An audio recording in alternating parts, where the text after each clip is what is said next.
सो भाई लोगों, कल मैं शार्क टैंक देख रहा था और उसमें हर पिच के अंदर एक सवाल पूछा जाता है कि आप कैसे इस प्रोडक्ट को मार्केट फिट मानते हो। तब मैंने सोचा कि अगर कोई ईवी इंडस्ट्री के लिए भी यही सवाल कर दे तो चलिए इस वीडियो के अंदर हम समझते हैं कि अभी इंडिया का इलेक्ट्रिक व्हीकल मार्केट कितना बड़ा है, क्या चैलेंजेस हैं यहाँ पे, और अगर कोई नया प्लेयर इंडियन मार्केट के अंदर अपना कोई नया इलेक्ट्रिक व्हीकल लाना चाहता है तो उसे किन चीजों का ध्यान रखना होगा। तो पहले मार्केट साइज समझ लेते हैं। लास्ट ईयर के डेटा के अकॉर्डिंग अभी इंडिया के अंदर जो टोटल व्हीकल सेल हो रहे हैं उसमें इलेक्ट्रिक व्हीकल का परसेंटेज सिर्फ 5% है। मतलब 95% लोग आइस व्हीकल्स खरीद रहे हैं। आइस का मतलब होता है इंटरनल कंबशन इंजन। जो आप पेट्रोल और डीजल व्हीकल यूज करते हो वो बेसिकली आइस व्हीकल्स ही होते हैं। अब इस 5% के अंदर सिर्फ 1.5% इलेक्ट्रिक 4 व्हीलर का मार्केट है, 10% 3 व्हीलर का मार्केट है और बाकी का 88.5% इलेक्ट्रिक 2 व्हीलर का मार्केट है। मतलब इंडिया के अंदर अभी इलेक्ट्रिक व्हीकल का अडॉप्शन होना बहुत हद तक बाकी है। और जिस तेजी से इलेक्ट्रिक व्हीकल का अडॉप्शन बढ़ रहा है उससे यह अनुमान लगाया जा सकता है कि 2030 तक इंडिया के अंदर 40% जो व्हीकल सेल हो रहे होंगे वो इलेक्ट्रिक व्हीकल्स होंगे। अब चलते हैं कि इंडिया में इलेक्ट्रिक व्हीकल के अंदर चैलेंजेस क्या क्या हैं। तो मेजरली 5 चैलेंजेस हैं। नंबर 1, आइस व्हीकल के जैसा ईवी देना, क्योंकि अभी इंडियन मार्केट जो है वो आइस व्हीकल से भरा पड़ा है। तो इसीलिए ऐसा प्रोडक्ट देना बहुत जरूरी है जो एग्जिस्टिंग प्रोडक्ट को compete कर सके। मतलब ऐसी ईवी ऑफर करनी पड़ेगी जिसमें रेंज अच्छी हो, परफॉर्मेंस भी अच्छी हो और उसके साथ साथ प्राइस भी अफोर्डेबल हो। अभी एग्जिस्टिंग कंपनीज इसी बैलेंस को बनाने में लगी हुई हैं, पर अभी तक कोई प्रॉब्लम को पूरी तरह सॉल्व नहीं कर पाया है। कहीं पे रेंज और परफॉर्मेंस अच्छी है तो प्राइस बहुत ज्यादा है, कहीं पे प्राइस कम है तो वहां पे बिल्ड क्वालिटी और सेफ्टी कंसर्न्स हैं। अब समझ लेते हैं दूसरे चैलेंज को, वो है ईवी चार्जिंग का इंफ्रास्ट्रक्चर, जिसको बोलते हैं ईवी इकोसिस्टम। भाई अभी के हिसाब से तो इंडिया के ईवी चार्जिंग नेटवर्क के अंदर बहुत ज्यादा काम होना बाकी है और ग्लोबली तो हम अभी बहुत पीछे हैं। फिर चाहे उनकी खराब मेंटेनेंस हो या फिर पुअर अवेलेबिलिटी,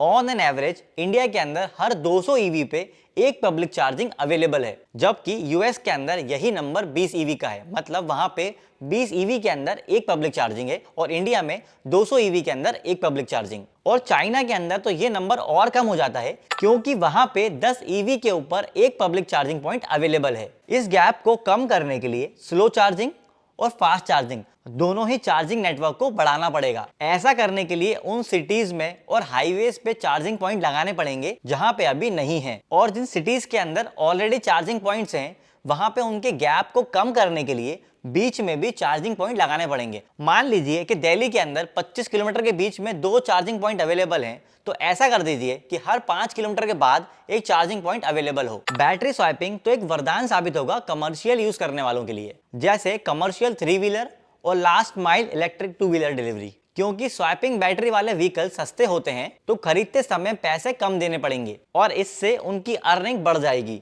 क्योंकि उन्हें उतना पैसा खर्च करना पड़ेगा जितना वो यूज करेंगे। आप लोगों की जानकारी के लिए बता दूं कि स्वैप बैटरी वाले व्हीकल्स के अंदर बैटरी का पैसा नहीं देना होता, क्योंकि बैटरी का यूज सब्सक्रिप्शन मॉडल पे होता है। मतलब आपको बैटरी स्वैप करने पर यानी बैटरी बदलने पे ही पैसे देने होते हैं, वो भी सिर्फ चार्जिंग के। जबकि फिक्स बैटरी वाले व्हीकल के अंदर आपको बैटरी का प्राइस व्हीकल के साथ में ही देना होता है, जिसकी वजह से वो महंगी हो जाती है। अब चलते हैं चैलेंज नंबर 3 के लिए, जो है एंट्री बायर को पहचानना। इंडिया में ईवी को लेके अवेयरनेस अब बहुत ज्यादा बढ़ चुकी है। ऐसे में एक नए प्रोडक्ट के ऊपर भरोसा करना लोगों के लिए थोड़ा सा मुश्किल हो जाता है, और जब तक व्हीकल मार्केट में चलता हुआ लोगों को ना दिखे तब तक लोगों का उस पर डाउट बना रहता है। ऐसे में नए ब्रांड्स को अपने व्हीकल को B2B सेगमेंट्स और फ्लीट सेगमेंट को देने के लिए अप्रोच करना चाहिए। हाँ, मैं ऐसा मानता हूं कि ऐसा करने से मार्जिन और प्रॉफिट बहुत ज्यादा कम हो जाएगा, पर ऐसा करके अपने प्रोडक्ट की अडॉप्शन और मार्केट प्रेजेंस को कम समय में बढ़ाया जा सकता है। ई कॉमर्स और लॉजिस्टिक पार्टनर्स बहुत ज्यादा पसंद करते हैं ईवीज को, क्योंकि इससे डिलीवरी करने के बाद अच्छा खासा पैसा बच जाता है।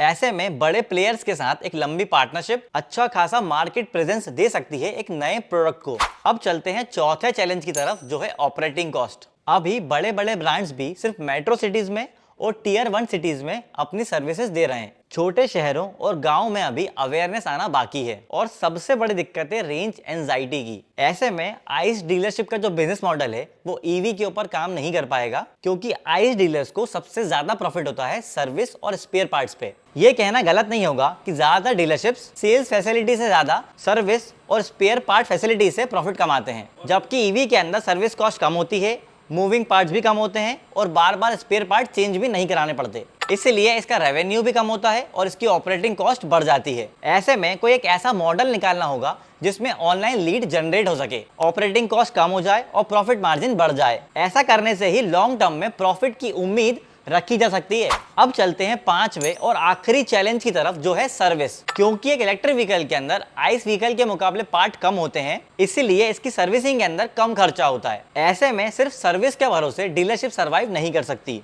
ऐसे में सॉफ्टवेयर एक अच्छा ऑप्शन है रेवेन्यू अर्न करने का। अभी हम AI मतलब कि आर्टिफिशियल इंटेलिजेंस पीरियड में इंटर कर चुके हैं। ऐसे में सॉफ्टवेयर भी अलग लेवल पे अपग्रेड हो चुके हैं। आज सॉफ्टवेयर की मदद से ईवी की पावर डिलीवरी को इम्प्रूव करा जा सकता है। चलाने के तरीके को मॉनिटर करके BMS बैटरी लाइफ को इम्प्रूव कर सकता है और नए फीचर्स और अपडेट्स सिर्फ एक OTA अपडेट से इंस्टॉल हो जाते हैं। सॉफ्टवेयर की मदद से एक रेवेन्यू स्ट्रीम निकल सकता है, जहां एक अपग्रेड से व्हीकल की परफॉर्मेंस को बढ़ा सकते हैं। कस्टमर्स की नीड को समझ के उनके लिए एक बेहतर सॉफ्टवेयर दिया जा सकता है। तो भाई, इंडियन इलेक्ट्रिक व्हीकल मार्केट के ये तो थे वो चैलेंजेस और सॉल्यूशंस जिनको मेरे हिसाब से एड्रेस करने की जरूरत है। बाकी आपको क्या लगता है इलेक्ट्रिक व्हीकल इंडस्ट्री के बारे में, कमेंट करके जरूर बताना। और ऐसे ही इन्फॉर्मेटिव वीडियोस के लिए आप दिल टू द बाइक चैनल को सब्सक्राइब कर लीजिए।